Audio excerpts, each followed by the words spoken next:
Listen, at the end of the day, as long as you're doing what you love doing, it's not work. Yeah. It's not work. It's true.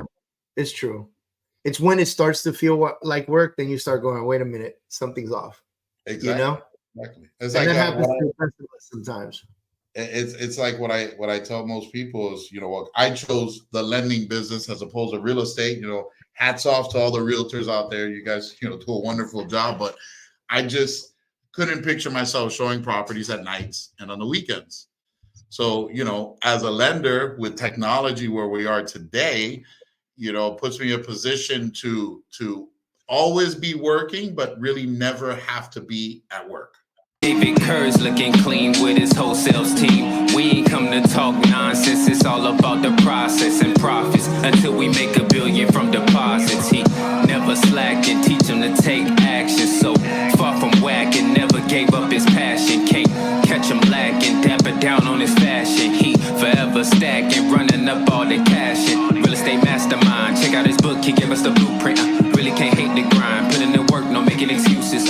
Quitting's a waste of time. You made it this far, don't make your life useless. Pull up and taste the wine. He got the flavor, mixing the juice. All right, welcome everybody to another episode of Freedom Achiever Podcast. This is the podcast where me, David Adam Kurz, the founder of the Freedom Organization, a coaching and consulting company, brings what I believe to be freedom achievers to the table to talk to us, to discuss with us, to tell us about their lives, about their businesses, about their relationships, about what's going on with them, so that we can feed you guys and hopefully bring a positive impact into your life. So either we're going to A, entertain you, or B, help you grow, right? Listen, guys, if you're watching this right now, I need you to go ahead and subscribe. Can you believe that 70% of the people that watch this video on YouTube have not subscribed? I need you guys to subscribe. I need you to know when we're putting out these videos. We're recording an abundant amount of podcasts every single week. And so this is just going to keep coming and coming and coming. So subscribe, like, comment, and share. Subscribe, like, comment, and share. Share it with your friends. Let them know what's going on. Today, I get my friend for many years now, Yves Cham, known as Yves the Lender. You can find him on social media at that level. Yves is a mortgage guy, but he's like the guy that does deals that no one else can do. And I love having conversations with people like Yves like that. And additionally, he's an investor. He's invested in businesses. He's invested in real estate. He's flipping properties now. So maybe we get into a lot of that stuff. And then just before the show, we were talking politics, baby. So who knows where this conversation can go. Yves, thanks for doing this with me, bro. Oh, thanks for having me on the show, David. It's an honor and a pleasure to join you on the Freedom Achievers podcast here today. Thanks for having me. Thanks, man. Thank you. So listen, I wanted to ask you a question. And I wanted to ask you a question real quick. How are the things happening in the mortgage industry right now? Let's just get this shit knocked out, because I'm sure people want to know, because I introduced you as a guy that can do deals no one else can do, right? And so we talked a little bit about that. How have you seen interest rates affecting what's happening in the nation right now? And just seeing it from your part of the world. You're a lender in Florida. You're seeing people that are high value individuals that want to get really great homes, but maybe their taxes don't reflect that as much. Chances are they're going to have a little bit of a higher interest rate. I'm assuming, I don't know. I want you to kind of walk me through that so that we know what's happening out there, because there's a lot of talk. The interest. The Fed didn't budge at all this recently. Like what's going to happen? It's supposed to be an election year. Interest rates are supposed to go down, right? Like if that's going to help inventory magically come up, They're supposed to. I mean, obviously everybody's talking about interest rates, where they're at. We came out of a period of time where we've had the lowest interest rates in this country during COVID. So everybody really has their mind, their budget, and their expectations pinned on those types of rates, which were only available for 3 years, 2.5, 3 years. Right and now, we constantly feel like we're battling this. We're battling this mentality that no, the twos are going to come back. No, they're not. The twos are not going to come back. The twos are going to come back if something drastic in the world happens, like COVID-19 again. And even then, it's not, it may not go all the way to the twos, because we went through a pandemic. The country, the Wall Street, the Fed all has a little bit better grasp on how to handle it a little bit better next time, as opposed to just giving away free money to everyone and dropping the rates and printing a couple extra $1 trillion. Right now, where we're at with interest rates, we're still below the average over the past 40 years. We're below the average. So I'm glad you said that, because even now, in the sixes, high fives, low sevens, like we're still below average of the last 40 years. Exactly. We're still below average. What's made the huge impact has been the values of properties that have gone up and how fast they've gone up, and the amount of income of the average American is not going up at the same pace. So someone 3, 4, 5 years ago that could have afforded a 4-bedroom house for their family, they may be looking at a 3-bedroom townhouse now. I feel like the only way to battle that is to bring home prices down, but that would create a whole nother chaos. Now you're talking a collapse of the marketplace, and we've seen values drop across the countries in different states where values have gone down 10%, cities that have gone down 15%. It's just not happening down here in South Florida. Remember 2008, though, right? Like 2008, we saw a collapse of the economy, and listen, properties went down by 60%. We're talking 10, 60, 70%. I remember condos on the beach that were $1 million were selling for, $180,000, $200,000 after the collapse, like immediately after. And it was a short sale, and the banks there was nothing they could do about it. Do you see us kind of headed that direction in any way? I don't see that happening, because the difference is in 2008, you had a bulk of new home buyers that purchased their property with 100% financing. They didn't have any skin in the game. They didn't even have the 3.5% to 5%. Most people walked into a house. Back then, you needed a 620 credit score, a letter stating what you do for a living and how much money you make, and you're getting 100% financing with a 6% seller concession. I mean, most people used to walk away from closing with money. They're like, look, I invested $300 for an appraisal, and I just got back $2,400 at the closing to pay my first payment on the mortgage. I remember I did a double closing once, back-to-back closing, sitting at my cousin's dining table at the Waverly in Miami Beach. Invited the two buyers over, invited the seller over, invited the lender and the title company over. We popped a bottle of scotch and a bottle of champagne, and the first buyer bought it. And then there was a second set of papers where the second buyer bought it. And the price difference was so stupid. It was like the first guy bought it for, let's say $500, and the second guy bought it for $750. And it was like back to back. And I remember sitting there sipping on my scotch thinking, I just got paid on 2 deals back to back right now, commissions. Yeah, I mean, that's the way it was. When we were coming into 06, 07, 08, flips were happening. People were in distress situations where they couldn't make their payments. And then a lot of people didn't have any equity, any real equity. You had a house that worth 400, but it wouldn't sell for 400. You could sell it for 320, 330. You can get it appraised for 400. So you had individuals that were taking advantage of that spread, of course, and flipping houses, wholesaling properties back and forth with each other. Yep. But what really kicked off 08, what I think was one of the biggest kickers, were when a lot of those 2-year and 3-year adjustable rate mortgages came due, increased. Yeah. So you had someone that had a 2-year adjustable rate mortgage with a 3-year prepayment penalty. Yeah. So at the end of year 2, their payment went up $400, $500, $600, $700, $800 a month. They couldn't refi because they had a prepayment penalty, and they financed 100% of the property to begin with. So they had very minimal equity where they could actually do anything. So they were in a case where they just were in a house now.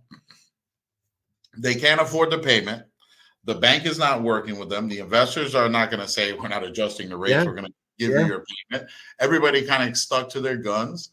And it got to the point where, the talk around town was, are you paying your mortgage? Hey, I heard this one is not paying their mortgage. And my neighbor down the street and my friend from school hasn't and paid my in 2 cousin, years and so forth. and so I'm upside down in my house. I owe more than it's worth. I'm not going to pay my mortgage. Nobody else is paying their mortgage. And that was a crazy part. So there was that, and then there were the people who got a 3 or 5 year interest only with a balloon at the end, right? So you pay interest only for 3 years or 5 years, and then you had this balloon payment. But when the balloon payment came, you couldn't even refi because you didn't have the value of the home had gone down. And so you couldn't even refinance the house. And the idea was always, don't worry, in 3 years, it's going to be worth so much more. And you refinance because everybody in their brain, everybody thought that this was just going to continue forever. We're just going to be crazy like this, And it was interesting to see that. But what I found more interesting was people who got 30-year mortgages with a fair interest rate, and they were working and they had jobs and they were in a good place, and their home lost value, but they could still afford their home and they were still in a good spot. And those guys said, well, so-and-so's not paying, so-and-so's not paying. Why am I paying? And then they just stopped. Cold turkey. Yeah. And so these people who were in fine situations, just fine. Everybody and their mother, by the way, doctors, lawyers, you name it, everybody. And they just stopped. And then they would hire an attorney at $500 a month to defend, because it was cheaper to pay the attorney because attorney's fees were so cheap. And you pay this $500 a month to defend your house against foreclosure. And so the attorney would answer letters that would come from the bank. The attorney would show up in court for you and ask for more time. And I had people in their houses for 2 years, 3 years, 4 years without paying a mortgage. Oh, I ran into individuals that were 8, 9, almost 10 years. Didn't pay a mortgage, taxes, insurance, anything. And we helped them get modifications done. And they started with a balance of $400,000. By the time we're 8 years in, the balance was over $1 million. And we got them reduced back to below where they started, below $400,000. So there were principal reductions that were going on that were sometimes 60, 70% of what was owed was actually just forgiven. Yeah. Listen, man, fine. You do the, get the forgiven part and redo your mortgage and stuff. I don't know. I felt kind of angry when people who were in okay situation just decided to stop paying, because you could do the modification and still pay.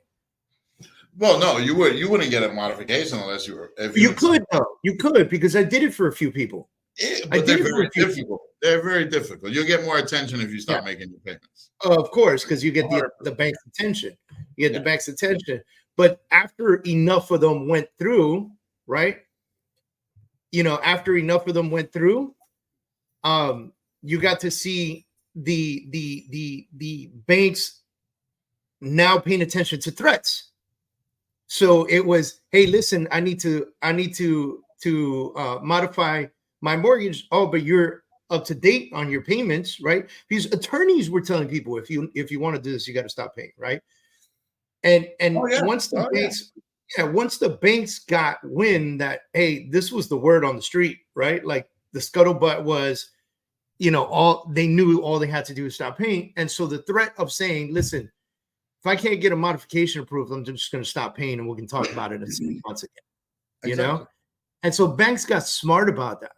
They got smart about that, just like when they got smart about, doing short sales and not really paying attention to at least appraising the property and stuff like that. You know what I mean? Like, listen, brother, I was the short sale king, baby. I was charging commission to the bank. I was charging a short sale processing fee. Like, I was doing all kinds of stuff, but it was allowed, and it was worth it because a short sale would take me 8, 9, 10 months to complete. Like, it wasn't a 30-day deal here, and there was a ton of work that went behind negotiating a short sale and putting stacks of papers together to fax to the bank. And then you're on page 40 and, oh shit, the fax broke down. all over again. You know what I mean?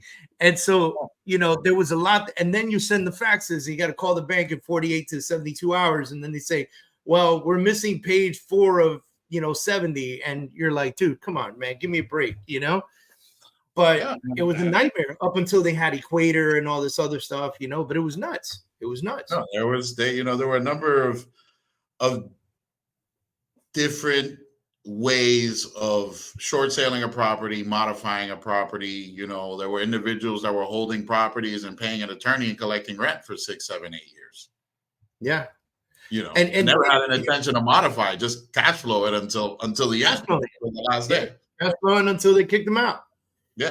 And then they would kick them out and they would say, hey, it's time for you to go. Here's a check for you to move, because then people would move. And then you have to take them to court again, like a tenant, like a squatter. Sorry, I didn't mean to cut you off. But what's going to be interesting to see is in the next 4 to 7 years, okay, all of these investors, all of these large mortgage lenders that are holding these mortgages at 1.8, 2.5, and 3%.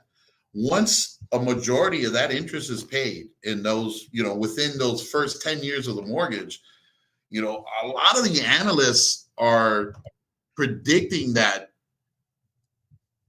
banks are going to be offering their borrowers a payoff to get their money out of those loans. Because if they hold the loan at 2.5% for 30 years, they're losing money.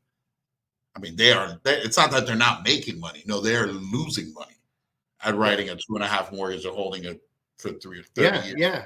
They're paying you to have a loan.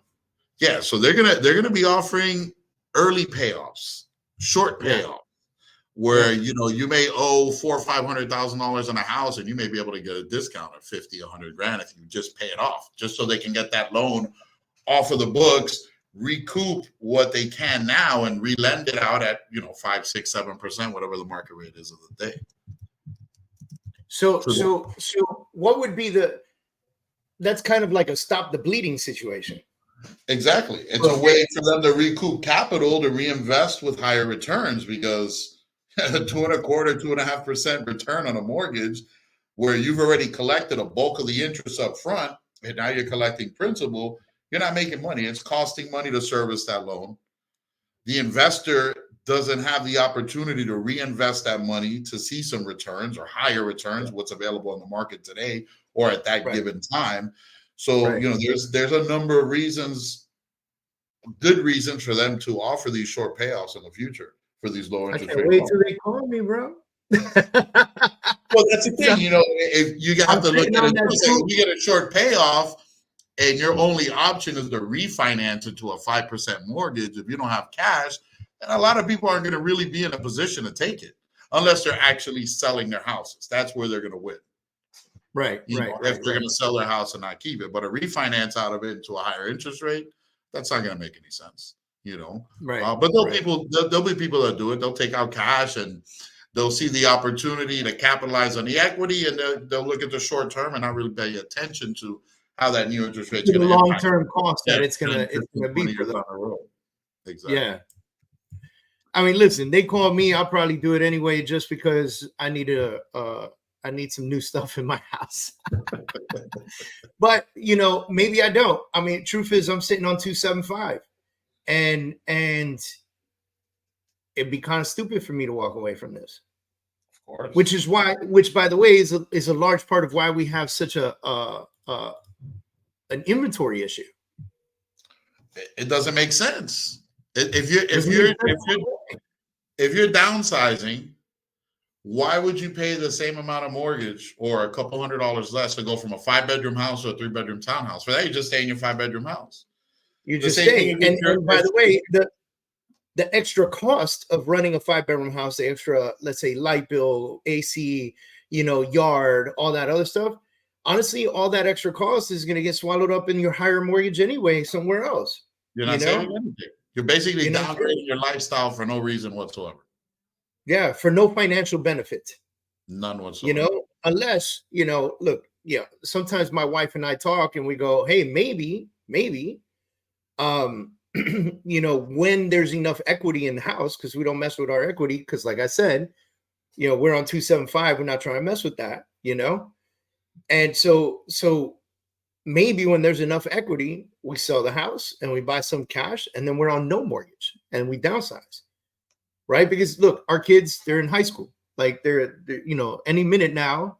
I literally got like 4 years left, and then they're all gone, So at some point, like this house is just not going to make sense, Well, yeah, it definitely won't make sense. But at the end of the day, I mean, taking the money and putting it into a house in cash, that doesn't make sense either.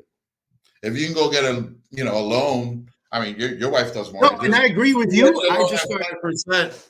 Let's say you sell your house and you walk away with $600,000-$700,000 cash, whatever it is. Yeah. And you have an option to either buy this next house cash, okay, have no mortgage, or you can get a mortgage at 5%, right? Yeah. Which that makes sense too. A nice large down payment, and then take some of the extra money, go buy other properties.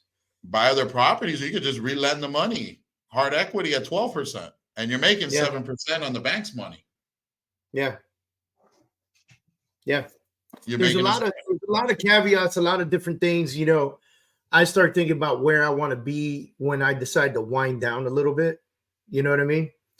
And I think about, my wife laughs at me because I go, listen, when I'm 55, I'm going to take a big step back. And she laughs. She goes, yeah, right.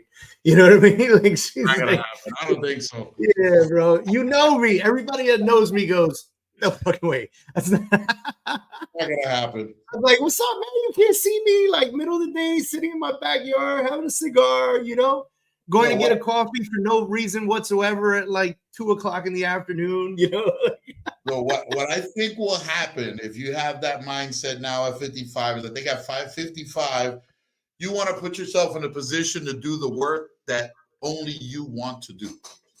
You'll be able to turn stuff down and turn gigs away, or speaking events, or podcasts, or even listings, just because that's not what you want to do. And you have the financial freedom to be able to make that decision and put yourself in a position where you're working on what you want to work on. Right. When I say wind down, I think for me, wind down means doing this more often, working with a certain amount of clients as a coach, but not necessarily being like overextended in the way that we grind and hustle right now. Yeah. Yeah, definitely just different, just different, and that's what I think about when I think about winding down. I don't think about quitting. There's no way in the world I can do it. Like, it's just not gonna happen. You know what I mean? Just not gonna happen. No. And my wife laughs. She's like, dude, there's no way. You don't know how to wind down. You don't know how to slow down, and I'm cool with that. I mean, listen, at the end of the day, as long as you're doing what you love doing, it's not work. Yeah. It's not work. It's true. It's true. It's when it starts to feel like work, then you start going, wait a minute, something's off. Exactly. Exactly. It's and like that happens to sometimes. It's like what I tell most people is, I chose the lending business as opposed to real estate. Hats off to all the realtors out there. You guys, do a wonderful job, but I just couldn't picture myself showing properties at nights and on the weekends. So, as a lender with technology where we are today, puts me in a position to always be working, but really never have to be at work, which is great. Yeah. Because you don't really have to be at the office. You don't have to worry about any of that stuff. But as a lender, though, because I've seen the way lenders work, as a lender, you guys work really, really hard. We do. And the thing is, really hard is having all of the right pieces of the puzzle in place so you can focus on originating and building relationships and, figuring out where your loan is going, what investor, and putting yourself in position to look at a file and try to just never be wrong, because as long as you're closing, everyone's happy. Nobody cares about the excuse on why you didn't close. Yeah. Simple as that, So, and you guys get a lot of the yellers, man. Like, oh, of course, it's always I say shit rolls downhill, right? And so, like, the realtor, I always say the realtor is the center force of the entire deal, because they're the ones who vouch for the lender, vouch for the title. They have a buyer or a seller. Then they're dealing with the other agent in the transaction, and that agent also has, a buyer or seller. However, it's all wound up. So the everybody comes to the center, and then the center goes out explosively, And I used to see, I used to watch, my wife's in lending too and stuff like that, and I used to watch how they treated her and how she reacted and things of that nature. And I was like, nah, that's not for me, dude. That's not for me. Like, it made me change my entire perception on how I speak to my lender. It's not the easiest thing to do in the world, but once you've done it for so long, it just becomes second nature. Yeah.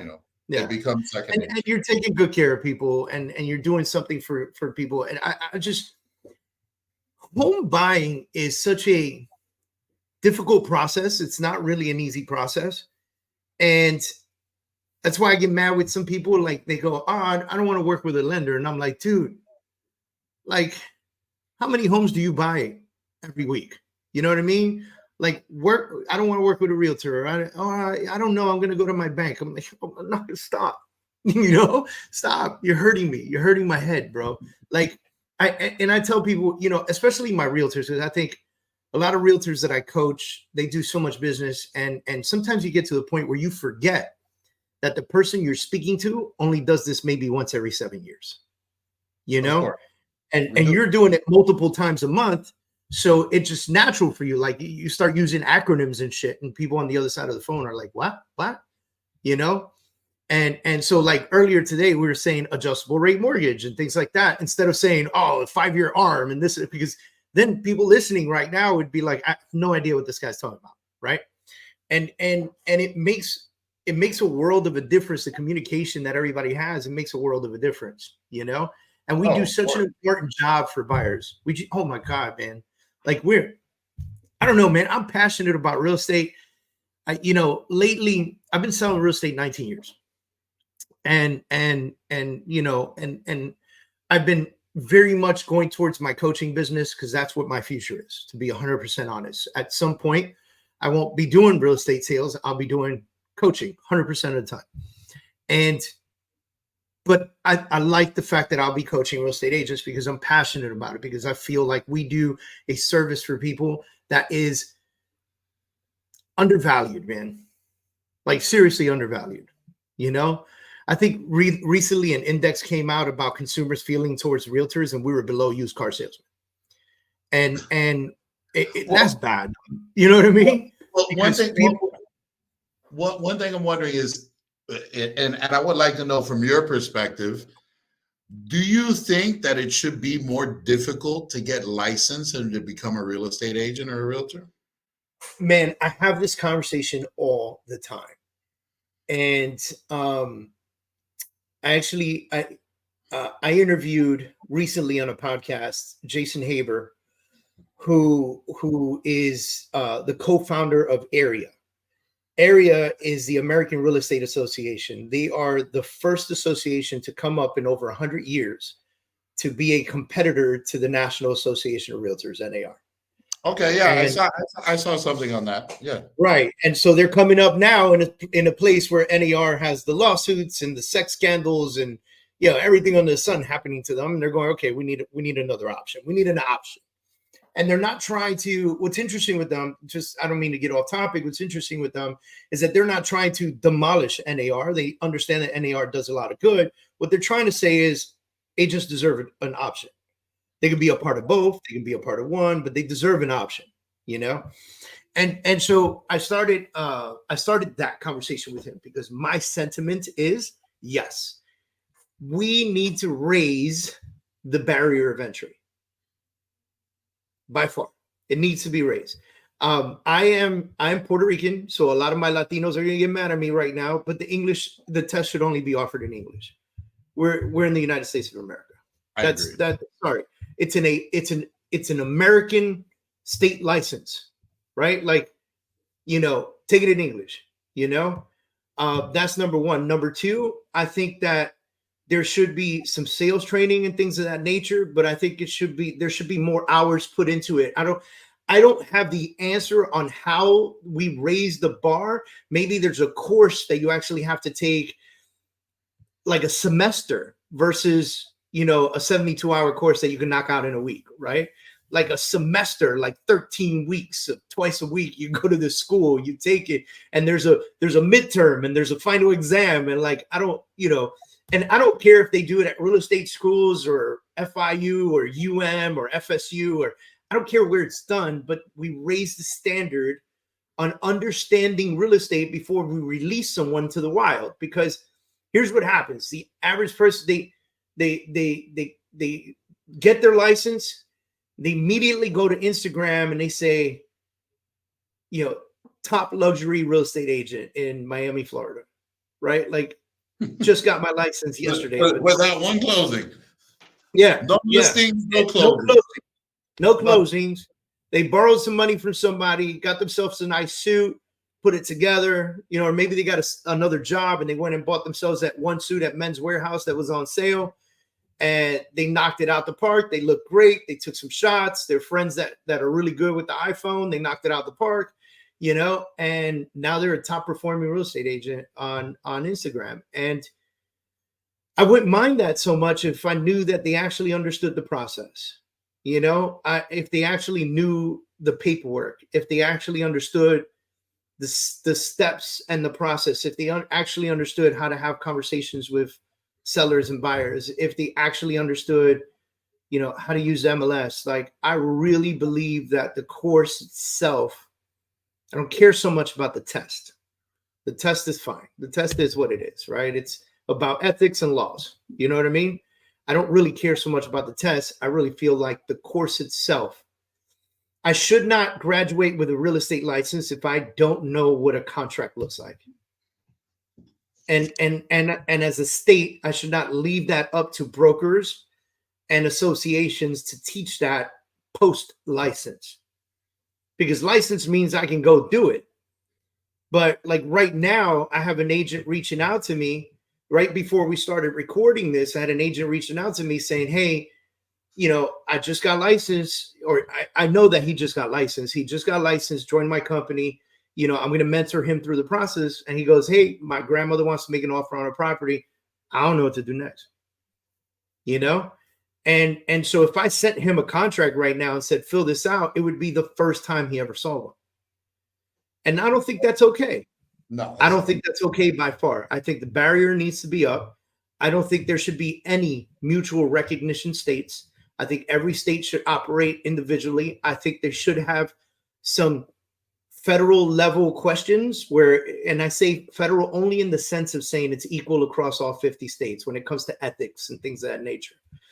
But laws in different states are different, and contracts in different states are different. And the way real estate maneuvers, and even the language, in Florida, we say title company. In other states, they say escrow company. And, it just, some people say executed contract. Other states say ratified contract, right? Like the conversations are different. So if I'm going to go to another state and get licensed, just because I have one in Florida, shouldn't mean that I just got to take this little 2-hour course and that's it, and I'm good to go. It should mean, hey, if you want to come to, I don't know, North Carolina and get licensed, here's the school you got to go to.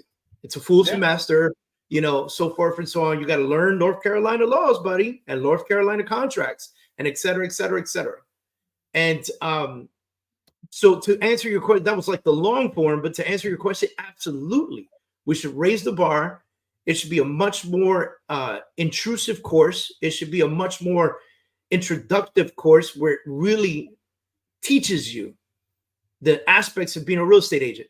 I said sales earlier, but maybe that's not even important. Maybe we don't need to teach that in the course. Maybe we give like a little basic, one of the classes is about sales techniques and things like that and conversations.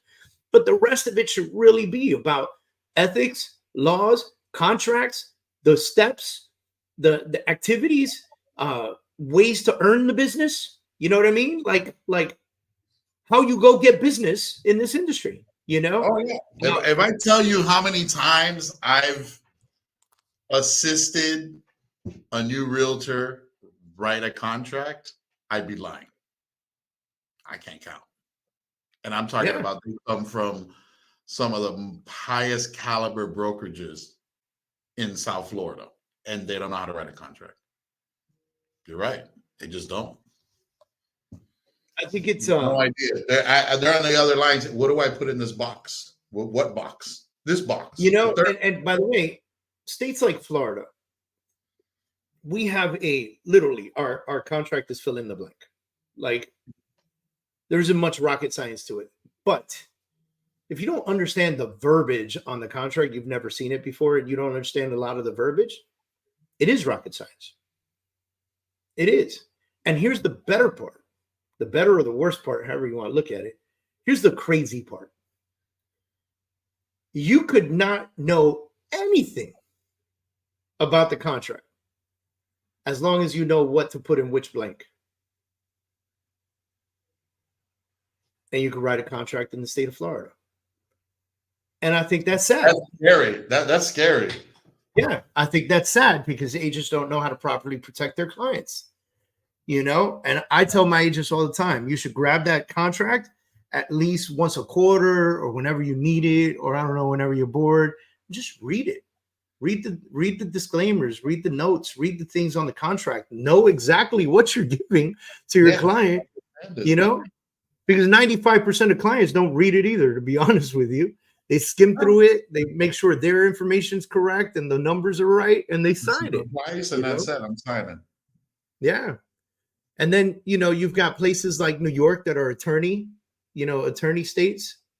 And so attorneys are preparing these contracts and doing things like that. So it's a little bit different because realtors only write a deal sheet and then they pass it off to the attorney. You know, and then the two attorneys go at it fighting over minuscule bullshit and, you know, messing up deals left and right. You know what I mean? Deals left and right in New York and New Jersey. Oh my God, man. Every time somebody from New York buys in South Florida and they say, I want my attorney to review the contract, I go, listen, say goodbye to this property. Wrong state. Sorry. Yeah, say goodbye to this property because they're going to try and butcher a fill-in-the-blank contract. It's not the way we do business here, you know? And they came in with their Wells Fargo pre-approval as well, right? Thinking they're going to close in 30 days. Yes. I got a pre-approval the other day that was Fugazi, like serious Fugazi. It was like written in a super weird way. It didn't have any information about what type of loan it was. All it said was how much they were pre-approved for. Like, it was really bad, bro. When I tell you really bad, like really bad. And I was looking at it and I was like, who gets this? It was, we appreciate you obtaining a mortgage for the purchase of the property in Florida. We are pleased to inform you that you have been pre-qualified for the purchase of $200,000. Keep in mind that an underwriter must review and approval all files manually. Not approval all files manually. Your credit, debit to income ratio, class to close, and reserves were satisfactory.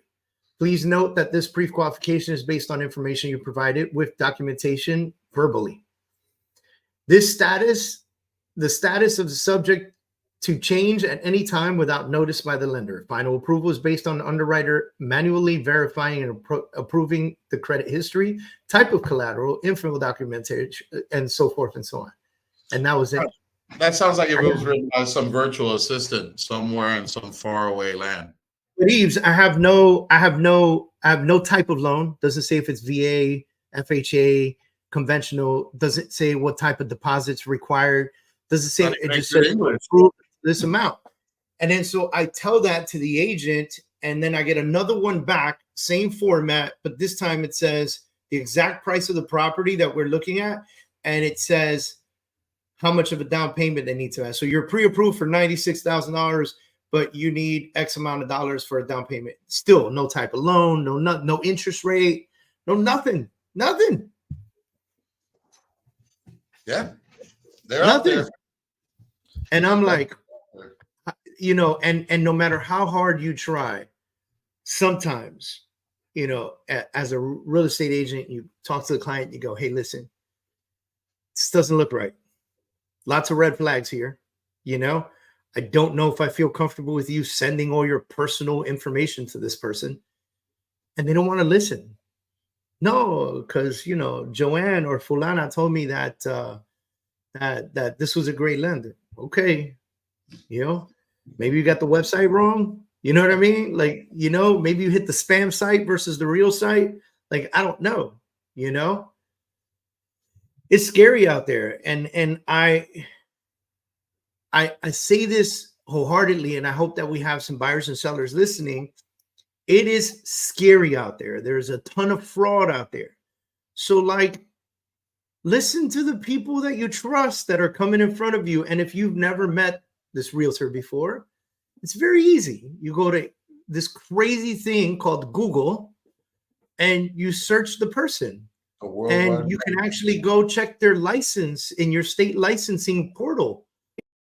Like, and you can see if their license is active and their reviews, and if they've got hits against their license, they got any complaints placed against them. Like, you see so much information. It's public,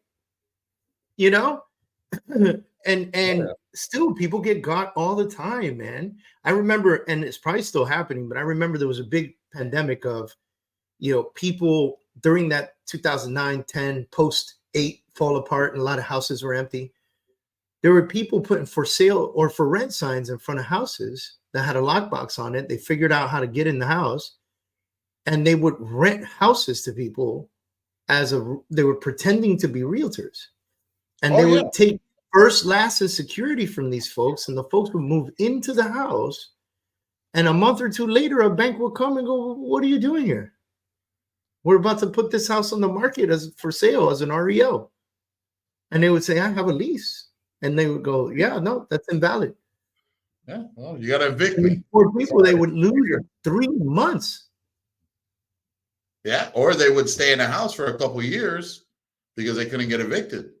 Anybody that knew their rights, their legal rights, they got to be evicted from the house. And during that time, getting an eviction took a year, took 2 years.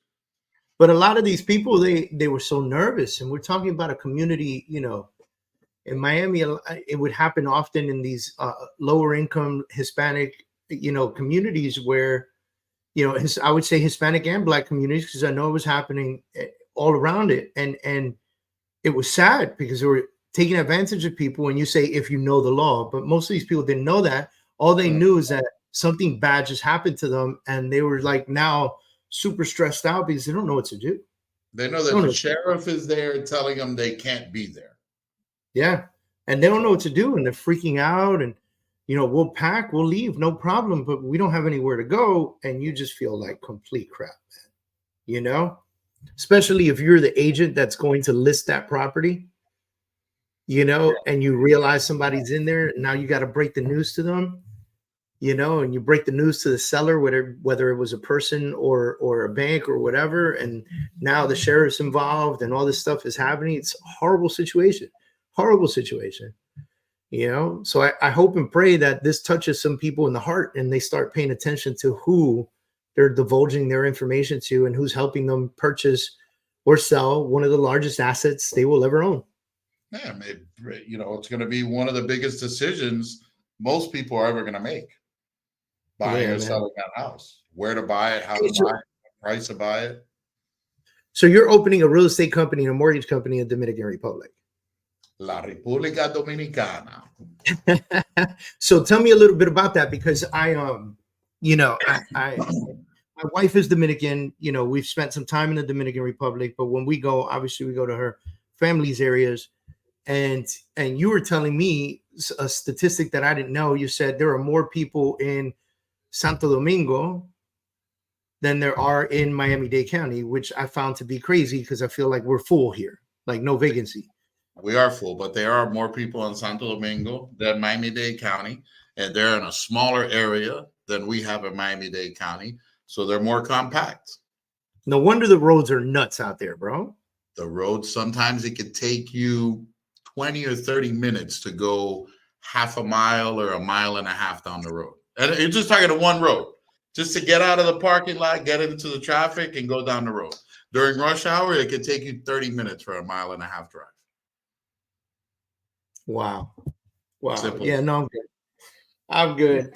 I mean, the thing is that at the end of the day, if you're going to be down there, if I'm moving to DR, if I move to DR, I'm going to the campo, baby. I'm gonna relax. I'm gonna chill. I'm not going there to be as crazy as we are in Miami. You know what I mean? But I get that there's a lot of business to be done in DR. There's a lot of people that need to live in DR. There's a lot of people that are handling that kind of situation. You know what I mean? So I get it. Well, not only that, but I mean, once you live out in the campo for so long, you're going to want to go into the city. You're going to want to see a show. You're going to want to go to a mall. You're going to want to go eat at a nice restaurant. You're going to want to go to Chili's. Why? Because I haven't had barbecue baby back ribs in 4 months. I've been in the campo. You know, I want to go get a baked potato. I want to go to Popeye's Chicken. You know, I need to go to Citibank. You're going to want to get into the city because you're going to miss that after being, you know, in the campo or being out on the east coast of the island where there's a lot less development, you know, infrastructure. Yeah, of course. So it's much different than when you're going to Punta Cana, you know, and you're looking at open land and listen, man, let me tell you, when we go to DR, it is not Punta Cana, it is not Santiago, it is not La República, it's not Santo Domingo, it's none of that stuff. We are, when I tell you campo, yo, I'm talking, you know, where my wife is like legitimately like her family is and her grandmother is, you know, it's what's the name? Where's it at? It's oh my God, what's the name of it? I can't think of it right now. I'll remember it. It's about, I would say 3.5 hours from Santo Domingo, going through Santiago, passing through Santiago and continuing. So they're on the north coast or close to the north coast. Mountains, north coast. Yes. They're about 20 minutes from a beach, so they're definitely coast. But it's up there, like, you know, rice paddies and all that good stuff, you know? Very, very interesting, bro. Very interesting. No hot water for a week. Easy. You know, and for some reason, I still don't understand this to this day or how the science works here, but we are in the Caribbean, yet the water's colder than it is here. So the water that comes out of the faucet, bro, why? The ocean water is beautiful. It's warm. It's like bath water. And then you get in the bathtub and the water comes out freezing, bro. I don't understand it. That's that deep, cold water. And, you know, one of the things about, you know, DR is energy. You know, power is expensive. You know, heating up water, electricity is one of the items, you know, and gasoline, of course, fuels are more expensive on the island than they are here, you know, in the States or on the mainland, anywhere. Right. But, you know, once you get down there to Santo Domingo and you see the city, you have a different view on what's going on down there in the Dominican Republic than you would when you're out in the campo or you're out in the all-inclusive resort in Punta Cana. You know, when you go to eat dinner and in front of the restaurant, there's more money in cars than there is at Joe's Stone Crab or any other restaurant south of 5th and South Beach, you understand the amount of business and the amount of money that's down there. I mean, last year they had 10 million tourists. Second in, you know, Latin America, only to Mexico. That's incredible. So you're imagining the mortgage and real estate business is going to be a huge thing out there, a huge boom. Well, there's more investment on the island from the United States than any other country or any other island in all. Do you think that has something to do with a lot of people leaving the United States because of government fears or whatever's going on here, or the inflation or cost, or there's expats out there, right? There's definitely a movement, you know, where people are moving out of the country, retiring out of the country for lower living expenses, but that's not the major driving factor. At the end of the day, the major driving factor of the United States is to get in there before the Chinese get in there. Simple as that. Yeah. If we're building infrastructure, if we're loaning money for infrastructure and we're giving grants, then the Chinese can't do it.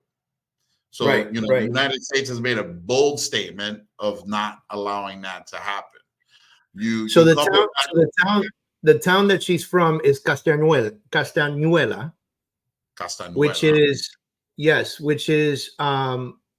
just southeast of Montecristi. Okay, all right. So Montecristi, I know where that's at. That's where the beach is that we go to. That's the province that's closest to the border with Haiti. Yeah. So yeah, we went to the border and all that stuff too. Yep. Okay. Yeah, when you get out there, you gotta go to Punta Rusia, to Cayo Arenas. Yeah, man, I gotta get back out there. But you know what? Being Puerto Rican, I gotta get back out to Puerto Rico too. I miss Puerto Rico, man. I know we can go off on a tangent right now on Puerto Rico and the Dominican Republic and stuff, but I had always dreamed of retiring in the Dominican Republic at some point in my life. I had gone to a community out there in La Romana, in that area out there. And I remember thinking to myself, oh my God, this is the most beautiful place I've ever been. Why don't I, I'm going to invest here. I'm going to live here. There was a private airport close by, things of that nature. And the cost of living was significantly better. Right. And I told that to my wife when we got together, because she's Dominican. She was like, oh, great. But my wife also had never been to Puerto Rico. And so we took a trip to Puerto Rico because we were supposed to get married in Puerto Rico. And my wife got to PR and we weren't there a full day. In Viejo San Juan, we weren't there a full day. When she looked at me, she goes, yeah, we're not retiring in the Dominican Republic. I was like, what? She goes, yeah, we're coming here. Like, this is where we're coming. I think you guys need to spend some time in Santiago and Santo Domingo, for sure. It's fun. No, and she has family in Dos Campos, but she also has family in Santiago, and she has family in Santo Domingo and stuff like that. I think her mom still owns a lot in Santo Domingo area, where they had always intended on building a house on. It still hasn't gotten done. We're still thinking about it, or we don't know if we sell the lot, and just be done with it. But yeah, man. Well, yeah, I mean, one of the big differences in Puerto Rico is you're still in the States, Cost of living, there's that. The cost of living is not comparable. No, it's not. But it's a little calmer. It's a little less hectic, slower. It's very Caribbean. It's slower, It definitely is slower because, you have, a lot of entitlements that U.S. citizens get that they receive in Puerto Rico, and in DR, there's none of that. No, in DR, it's the hustle. Yeah, it's a hustle. There's no subsidy. There's no one coming to save you. There's no monthly checks. There's no nothing. What's that community in La Romana, bro? It's a gated community. I forget Casa the name. del Campo. Yeah, Casa del Campo. That's the place I had visited, and I was like, oh my God, I need to live here. Right? Like that's where I probably will end up living as well, in Casa del Campo. Yeah. Yeah, it's what a great place, dude. What a great place. But then, it's my good cousin told me that Casa del Campo's great. But then she told me to start looking into Samaná. Samaná is beautiful. The Samaná Peninsula, Samaná, and the city of Las Terrenas is the hottest area in the DR right now. That's where the who's who and the it's it of Dominican Republic. That's where they're going for the weekend. That's where they're going for vacation. Las Terrenas has really become very popular in Samaná as well, with a lot of Europeans. Nice. There's a lot more Europeans visiting Samaná than there are Americans right now. Wow. A lot of the beaches, a lot of the areas still virgin area when you compare it to, places like Punta Cana. Yeah. And you don't have the large resorts. It's more of Airbnbs, cottages, VRBO, apartments, houses on the beach. So there's not these huge all-inclusive resorts, which kind of caters more to the American tourist than it does the European tourist. European tourist wants to rent a small apartment. They want to walk down to the cafe, have a coffee, go down to the beach, go eat at this restaurant. They like that restaurant. And of course, you got to remember, their holiday, their vacations are a month, 2, 3, 4 months long, when your typical American vacation is 1 week. Yeah. It's different. So they have more time to go to a city like Samaná, Las Terrenas, and just enjoy the time, enjoy the culture, enjoy the locals. Where, you know, the American style vacation for your typical Americans, get in a Punta Cana, 7 days, do as much as we can before we have to leave and go to work. Yeah, drink, kayak, drink. You know, 4-wheelers, kayak. Let's go scuba diving. Let's go to the restaurant. Oh, wait, don't forget, drink. A schedule to follow when we have 3 days left. You know, the Europeans. And that's, you know, Americans are one of the few people that actually need a vacation from their vacation. You know what I mean? It's so bad. So bad because you rush through it. You try to get as much as you can in. You have no other choice because you only have a limited amount of time to go do it. And if you have the kids with you, then you're running around. Yeah. Then you're doing stuff for them and everything. You're trying to find a way to fit in some adult activities. Trying to keep the kids happy. You want to keep the wife happy. You want to do something that you actually want to do. You know, can I do one thing I want to do? And it just, you know, by the time you get through half of the things that you planned on, it, you know, the vacation's over. So it's a trip.